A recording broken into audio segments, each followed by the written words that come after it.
চলে এসেছি নতুন একটি গল্প নিয়ে। তবে এবারের গল্পটার একটু স্পেশাল, তার কারণ এই গল্পটা অন্য কারণ নয়, আমার নিজেরই লেখা। আশা করি খুব খারাপ লাগবে না। অবশ্য ভালো বা খারাপ সেটা বোঝার জন্য তো গল্পটা পুরোটাই শুনতে হবে। তবে এটুকু বলতে পারি, গল্পে কিন্তু টুইস্ট আছে। শুরু হচ্ছে কুছ কুছ হোতা হ্যায় প্রথম পর্ব। শুনুন একটা দারুণ রোম্যান্টিক গল্প। গল্প পাঠ এবং লেখনীতে আমি নিজেই, সঞ্চিতা। রিয়ার কলেজে আজ প্রথম দিন, তার জন্য ভীষণ এক্সাইটেড। সকাল সকাল নিজে নিজেই ঘুম থেকে উঠে পড়েছে, কারোর ডাক দেওয়ার প্রয়োজন হয়নি। ছোট থেকে ওর ভীষণ ইচ্ছে কলেজ যাওয়ার। বড় বড় দাদা দিদিদের মুখে শুনে এসছে কলেজ জীবন নাকি খুব রোমাঞ্চকর হয়। সিনেমায় দেখেছে কলেজে অনেক মজা হয়, আর কলেজ জীবনেই নাকি সবার প্রেম আসে। রিয়ার সব থেকে পছন্দের সিনেমা কুছ কুছ হোতা হ্যায়। ও তো ওই সিনেমার প্রতি পাগল। নিজেকে ওর টিনা মনে করে, আর কলেজে নিজের রাহুলকে খুঁজে পাবে এই ভরসা নিয়ে বসে আছে। এখন দেখার বিষয় রিয়ার রিয়েল লাইফে কি এসব ফিল্মি ঘটনা আদৌ ঘটবে?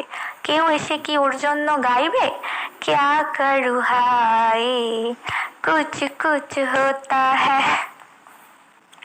ম্যাডাম, আপনার কলেজ চলে এসছে, নামবেন না? নিজের ফিল্মি দুনিয়া থেকে রিয়া বের হয়ে দেখলো ওর কলেজের সামনে ক্যাব চলে এসছে। ভাড়া চুকিয়ে দিয়ে রিয়া বেশ কিছুক্ষণ কলেজের সামনে দাঁড়িয়ে রইল এবং আবার নিজের স্বপ্নের দুনিয়ায় ভেসে গেল। তুই কি নিজের ক্লাসরুম চিনতে পারছিস না?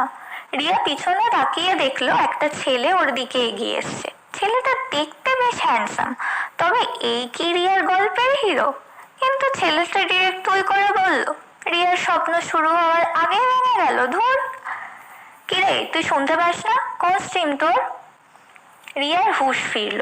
একটু তোতলাতে তোতলাতে বলল, না মানে ইকোনমিক্স ফার্স্ট ইয়ার। হ্যাঁ, ফার্স্ট ইয়ার তো দেখেই বুঝতে পারছি।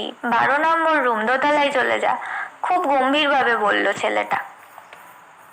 রিয়া এরপরের কথা না বাড়িয়ে সোজা ক্লাসরুমে চলে যায়। ও এমনিতে খুব প্রাণচঞ্চল একটা মেয়ে, কিন্তু সবসময় একটু ফিল্মি জগতে থাকে আর কি। প্রথম দিন গিয়েই বেশ ভালো বন্ধু হয়ে গেল। বন্ধুদের সাথে গল্প করছে এমন সময় একটা গ্যাং ওদের ঘরে ঢুকলো। সবাই বলল ওরা নাকি ইউনিয়নের ছেলে মেয়ে। রিয়া জানে ইউনিয়নের ছেলে মেয়ে মানেই তারা ভিলেন, জুনিয়রদের সাথে র্যাগিং করে। ওদের মধ্যেই এরপর হিরোর মতন এন্ট্রি নেয় সেই ছেলেটা, যে সকালে রিয়ার সাথে একটু রুড বিহেভই করেছিল। না, ঠিক রুড নয়, কিন্তু একটু নরম করে তো কথা বলতে পারতো। রিয়া ওর বন্ধুদের ছেলেটাকে দেখিয়ে বলে, এই সেই ছেলেটা যার কথা তোদের বলেছিলাম। ওর বন্ধুদের মধ্যে থেকে আয়ুষ বলে, আরে ওর নাম তো শুভ, ইকোনমিক্স ডিপার্টমেন্ট থার্ড ইয়ার। শুভদা একটু রুড বটে, কিন্তু যাদের চিনে যায় তাদের সাথে খুব ফ্রেন্ডলি। সব মেয়েদের ক্রাশ কিনা, তাই একটু অ্যাটিটিউড তো দেখাবেই। অ্যাটেনশন অ্যাটেনশন, আমরা এখানে তোদের কথা শুনতে আসিনি, তোরা আমাদের কথা শুনবি। আজ থেকে ঠিক 3 দিন পর তোদের ফ্রেশার্স, তোরা সবাই নতুন এসছিস। ওই দিন তোদের সবার ইন্ট্রো নেওয়া হবে, আর আমরা প্রতিবারের মতন একটা প্রোগ্রাম অ্যারেঞ্জ করেছি। তোরা কেউ পার্টিসিপেট করতে চাইলে শুভদার কাছে নাম দিতে পারিস। ইউনিয়নের ছেলেদের মধ্যে একজন কথাগুলো বলল, তারপর সবাই বেরিয়ে গেল। প্রিয়া বলল, হ্যাঁ, ওদের ইন্ট্রো নেওয়া মানে তো জানি হাল খারাপ করে রেখে দেবে আমাদের। অংশু বলল, আরে সেদিন খুব মজাও হয়, সিনিয়রদের কাছে শুনেছি এই দিনটা নাকি সবার লাইফে মেমোরেবল ডে হিসেবে থেকে যায়।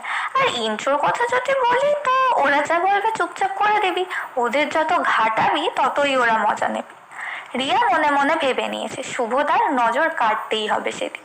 ফিল্মি হিরোইনদের মতন এন্ট্রি নেবে কলেজে, আর শুভদা সহ সব ছেলে ওর দিকেই তাকিয়ে থাকবে। এসব ভাবতে ভাবতে রিয়া ঘুমিয়ে পড়লো। সিনিয়ররা ঘরে ঢুকলো, সবাই ঢুকেই দরজা জানলা বন্ধ করে দিল। ইন্ট্রো নেওয়া হবে এখন, শুভদাও আছে ওখানে। উফ, নীল পাঞ্জাবিতে আজ সেরা লাগছে শুভদাকে। এদিকে রিয়াও নীল শাড়ি পরেছে। সবাই যেখানে ইন্ট্রো দেওয়ার ভয় শুকিয়ে যাচ্ছে, সেখানে রিয়ার মনে লাড্ডু ফুটছে আর গান বাজছে।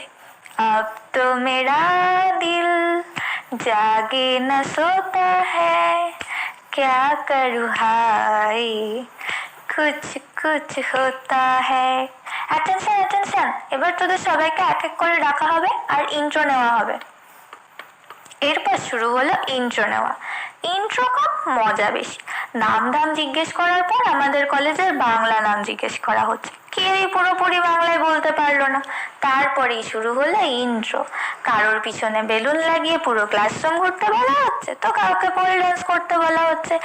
আসলে আমাদের কলেজের পুরো নাম Saint Paul's Cathedral Mission College, যার পুরো নাম হলো সন্তু পালের গির্জা আবাসন মহাবিদ্যালয়। এত বাংলা কি আগে থেকে গুগল করে না গেলে কারোর পক্ষে জানা সম্ভব? এবার এলো রিয়ার পালা। রিয়ার শাড়ি আর শুভদার পাঞ্জাবি ম্যাচ করে গেছে বলে সিনিয়ররাও আর মজা নিতে চাইলো না। রিয়াকে বলা হলো শুভদার সাথে পেপার ডান্স করতে। রিয়া তো বুঝতেই পারছে না এটা স্বপ্ন না সত্যি। শুভদার সাথে রিয়া পেপার ডান্স করতে যাবে এমন সময় কে যেন কানের কাছে ঢং ঢং করে ঘন্টা বাজাতে থাকলো। অ্যালার্মের আওয়াজে রিয়ার ঘুম ভেঙে গেল। হ্যাঁ, এতক্ষণ ও স্বপ্নই দেখছিল। ঘড়িতে দেখলো 8টা বেজে গেছে, 10টার মধ্যে কলেজ পৌঁছতে হবে। দূর বাবা, কোথায় ভাবলো হিরোইনদের মতন সেজে গুজে কলেজ যাবে, কোথায় কি। কোনো রকম ভাবে শাড়ি পরে রেডি হয়ে কলেজ গেল। এরপর প্রোগ্রাম হলো, মজা হলো, খাওয়া দাওয়া হলো, সব কিছুর পর এলো ইন্ট্রো নেওয়ার পালা। ইউনিয়নরা ঘরে চলে এসছে, কিন্তু ওরা নিজেদের মধ্যেই যেন কি একটা নিয়ে আলোচনা করছে। রিয়া আর ওর বন্ধুরা সবাই ভাবছে নিশ্চয়ই কাকে কি করতে বলবে সেই নিয়ে ডিসকাস চলছে। উত্তেজনা আর ভয় দুটোই বেড়ে চলেছে সবার। কিন্তু এত কিছুর মাঝেও রিয়ার স্বপ্নের সাথে একটা জিনিস কিন্তু মিলে গেছে, শুভদা নীল পাঞ্জাবি পরে এসছে। তবে কি এরপর রিয়ার শুভদার সাথে ডুয়েট নাচার স্বপ্নটা সত্যি হবে? কিন্তু সেই বাড়াবাতে ছাই, এ কি ঘটে গেল চোখের সামনে?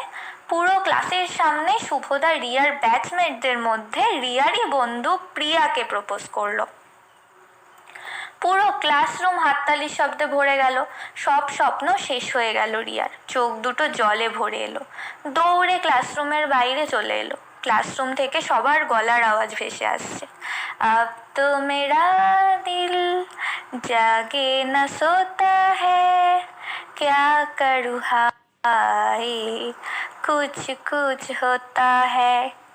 সব কিছু রিয়ার স্বপ্নের মতন হলেও মেন পার্টটাই তো পাল্টে গেল। রিয়া বুঝলো সব কিছু ফিল্ম নয়, এটাই বাস্তব যেটা এখন ঘটছে। Hi, my name is Rahul, নাম তো শুনেই হোগা। রিয়া পিছনে ঘুরে দেখলো একটা ছেলে ওর দিকে হাত বাড়িয়ে দাঁড়িয়ে আছে। তবে কি রিয়ার জীবনে রিয়েল লাইফের হিরোর এন্ট্রি ঘটলো? রাহুলই বা কে? জানতে হলে শুনতে হবে গল্পের পরের পর্ব। আসছি খুব তাড়াতাড়ি গল্পের দ্বিতীয় পর্ব নিয়ে। শুনছিলেন কুছ কুছ হোতা হ্যায় প্রথম পর্ব। গল্প পাঠে এবং লেখনীতে আমি সঞ্চিতা।